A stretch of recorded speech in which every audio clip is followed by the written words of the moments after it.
Assalamualaikum warahmatullahi ta'ala wabarakatuh. And this is the chapter 10, unang pag-uwi ni Jose Rizal noong 1887 to 1888.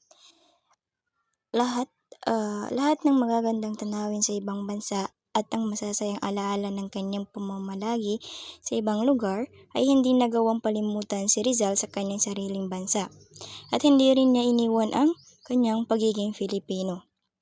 Totoo na siya ay nag-aaral sa ibang bansa, natutunan ang kalaman at wika ng ibang bansa, at nakilala ang maraming magagaling na tao sa kanluran.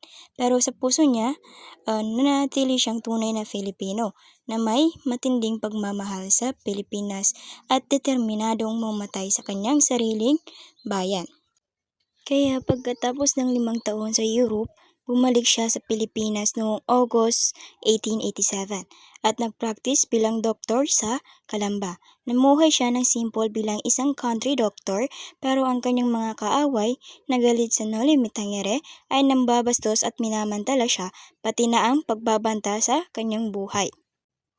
Desisyon na uminom na lang sa kanilang bahay dahil sa paglabas ng Noli Me Tangere at sa gulo na naidulot nito sa mga Praili is pinaalalahanan siya ni Pasiano or ng kanyang kapatid at si Silvestre Ubaldo or Bali brother nito at si Tienggoy Jose M. Cecilio at iba pang kaibigan na huwag bumalik sa Pilipinas, pero hindi niya ito pinansin.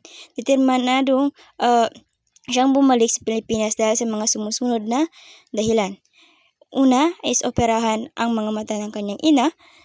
Pangalawa is paglingkuran ang kanyang mga kababayan na matagal nang naaapi ng mga Espanyol.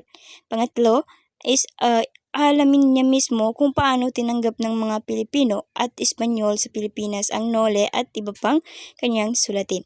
Pang-apat is alamin kung bakit tahimik lang si Leonor Rivera. Sa isang liham kay Blumentritt na isinulat ni Geneva noong Hunyo 19, 1887, sinabi ni Rizal, "Ang payo mo, manatili ako sa Madrid at patuloy na magsulat mula doon ay mabuti. Pero hindi ko ito matanggap. Hindi ko matiis ang buhay sa Madrid kung saan para wala akong kausap." Masaya ang pag-uwi. Noong August 8, dumating siya sa Calamba. Masayang sinalubong siya ng kanyang pamilya na may luha ng kagalakan. Sinabi niya kay Blumentritt, "Masaya ang aking biyahe. Maganda ang kalusugan ng pamilya at sobrang saya naming magkita ulit." Maraming tanong ang ibinato kay Rizal at sabay-sabay pa ito. Matapos ang saya, is nag-alala ang pamilya para sa kanyang kaligtasan. Si Pasiano ay hindi siya iniwan sa unang mga araw para protektahan siya sa posibleng panganib nito. Ang kanyang ama ay hindi rin siya pinapayagang lumabas mag-isa dahil nangangamba ito. Sa Calamba, nagbukas si Rizal ng klinika. Ang unang pasyente niya ay ang kanyang ina na halos bulag na ang kanyang mga mata. Ginamot niya ang mga mata nito, pero hindi pa niya pwedeng operahan dahil hindi pa hinog ang katarata nito.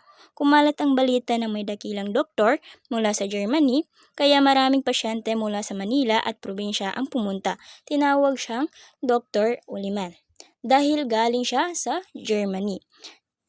Nagamot niya ang sakit ng mga tao at mabilis na kumita bilang doktor. Ngunit hindi niya ginamit ang kanyang oras para lamang yumaman. Nagbukas siya ng gym para sa kabataan at tinuro ang European sport. Pinilit niyang turuan ang mga kababayan sa gymnastic, fencing at shooting para hindi na sila mahumaling sa sabong at sugal. Sa loob ng 6 na buwan sa Calamba, nabigo siya na makita si Leonor Rivera. Sinubukan niyang pumunta sa dagupan pero pinagbawal ng magulang niya dahil ayaw ng ina ni Leonor. Sa mabigat na puso, sinuportahan niya ang gusto ng kanyang magulang. Nahirapan siya dahil sa ugali noon, ang pag-aasawa ay desisyon ng magulang. Gulo dahil sa Nole. Habang namumuhay ng payapa si Rizal, nagplano ang kanyang mga kaaway na saktan siya. Bukod sa pagiging doktor at pag-aalaga sa gym, nagkilahok siya sa mga civic affairs ng bayan. Nagpinta rin siya at nagpatuloy sa kanyang mga gawain. Sinabi niya, "Ang buong buhay ko, gusto kong mabuhay sa sariling bansa kasama ang pamilya. Hindi pa rin ako naging Europeanized tulad ng ibang Pilipino sa Madrid. Gusto ko palaging bumalik sa aking bayan. Noong Hunyo 29, 1887, isinulat niya sa ama ang tungkol sa kanyang pagbabalik. Paalam sa ika-15 ng Hulyo sa huli. Uuwi na ako sa ating bansa para sa pagitan ng ika-15 hanggang ika-13 ng Agosto ay magkita tayo. Masayang biyahe patungong Manila. Umalis si Rizal mula Rome papuntang Marsilas, France nang walang problema. Noong Hulyo 3, 1887, sumakay siya sa steamer Jamna, ang parehong barko na nagdala sa kanyang Europe 5 taon na ang nakalipas. May mga 50 kapasahero, kabilang ang mga 4 na Inglishero, 2 Europe 5 2 German, 3 Chinese, 2 Japanese, maraming France at 1 Filipino. Yun ay si Rizal. Siya lang ang nakakapagsalita ng maraming wika kaya siya ang interpreter. Ang barko ay dumaan sa Suez Canal at nakita niya ito muli. Naglaro siya ng chess, nakipag-usap sa iba't ibang wika, may ilang kumanta at may nagpatugtog ng piano at accordion. Pagkatapos ng Aden, naging maulan ang panahon at nabasa ang ilan sa kanyang mga libro. Sa Saigon, noong Hulyo 30, lumipat siya sa ibang barko, Haipong papuntang Manila. Pagdating sa Manila, masaya ang biyahe ni Rizal mula Saigon hanggang Manila. Noong August 3, puno ang buwan at nakatulog siya ng mahimbing. Malamig at malinaw ang dagat sa ilalim ng buwan. Napakaganda sa kanya. Papalapit na ang hating gabi ng August 5. Dumating ang Haipong sa Manila. Masaya siyang bumaba dahil muli niyang nadama ang lupa ng kanyang bayan. Nagstay siya ng kaunti sa lungsod para bisitahin ang mga kaibigan nito.